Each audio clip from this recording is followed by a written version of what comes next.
All right, so I'm going to present our SoK on software compartmentalization. This is joint work with Nathan, David, and Pierre, and that's the talk I gave at SMP a bit ago. So modern software is plagued with high-impact security issues. We have defenses, but defenses regularly break. The last resort when defenses fail is the principle of least privilege, which essentially says that you should only give a subject the privileges it strictly needs to function to reduce the damage attackers can cause if defenses fail. One of the implementations of the principle of least privilege is software compartmentalization. And what I mean with software compartmentalization is designing programs that are split into distrusting and isolated compartments such that if one of the compartments is breached, the attacker will not own the whole program. Take an example, a web server where the HTTP parser was compromised, and that makes sense. It's a network-facing component.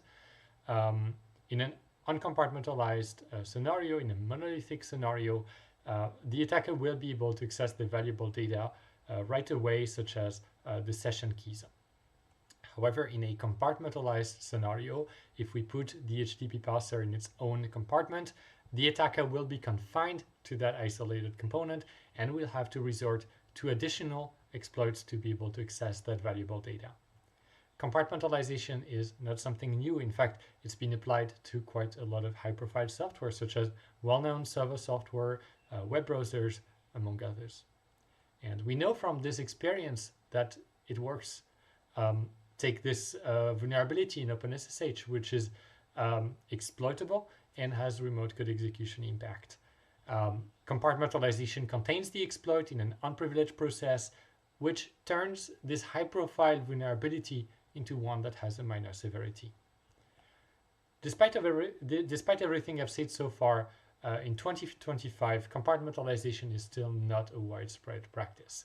In fact, beyond the popular software I mentioned earlier, compartmentalization is rather rare. In fact, in this study, we found that less than 56 applications out of the 1,500-ish most popular Debian applications are compartmentalized. So why is that? In this work, we try to draw a picture behind this observation and of the path ahead. So here's how we approach the question. We started by making a fundamental observation. Experts don't even agree on what compartmentalization is. And so we define a fundamental model and a consistent terminology for compartmentalization.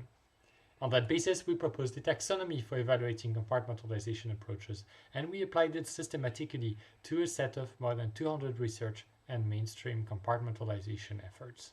And from this, we extracted a set of core challenges. In this talk, in the interest of time, I'll be giving only a quick taste of each step, but there's a much bigger discussion in the paper. And we'll be starting speaking about the terminology. So our earlier definition from a few slides ago gives you a good intuition of what compartmentalization is. And we have a more formal definition in the paper that I won't cover in the presentation. However, I will be focusing on a key point here. As we define it, compartmentalization is within a program, not across programs. If you take the web server example from earlier, we're isolating within the web server, within a program, and so that's compartmentalization. However, if you're isolating between applications, or maybe between an application and an OS kernel, that would not be compartmentalization in our definition. We'd be considering that as more general cases of isolation. Now let's speak a bit about the taxonomy. To build this taxonomy, we manually filtered the program of major security and systems venues for a span of 20 years. And we consider the paper as relevant if it concerns compartmentalization rather broadly. So if it proposes an approach, if it demonstrates a flow, maybe studies existing approaches, etc. And we first filtered through titles and abstract to obtain a first list. Then we applied a technique called snowballing, where we recursively inspect the references of the paper we found to find more works. And finally, we added more works and papers from our own expertise, maybe because they were older or they were published at another venue, so they weren't included in the first and second phase.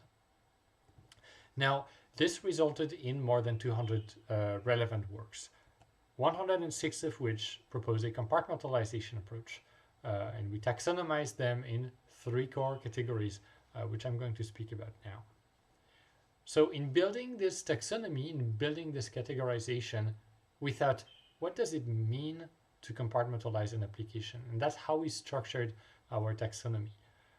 So when you want to compartmentalize an application, the first thing you're doing is thinking which policy you want to enforce. And typically you'd be doing that with a privilege definition method that may be, as we call it, that may be going manually and looking sharply at your application and thinking, I want to put a boundary here and here. But that may also be using some automated or semi-automated tools. Next, once you have your policy, you want to integrate that policy in your software. And for that, you'd be using a compartmentalization abstraction. For example, you may be using the process abstraction. Finally, you will want to enforce your policy at runtime, and you'll be doing that with a compartmentalization mechanism. If you're using the process abstraction, for example, you will probably most likely be using the page table mechanism, but there are many more mechanisms out there.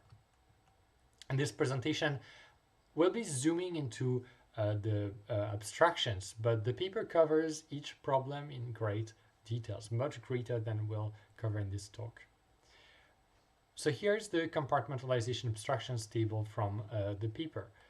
To situate things a bit, on the left you have the names of the abstractions we consider, and on the right you have the characteristics that we included in the taxonomy.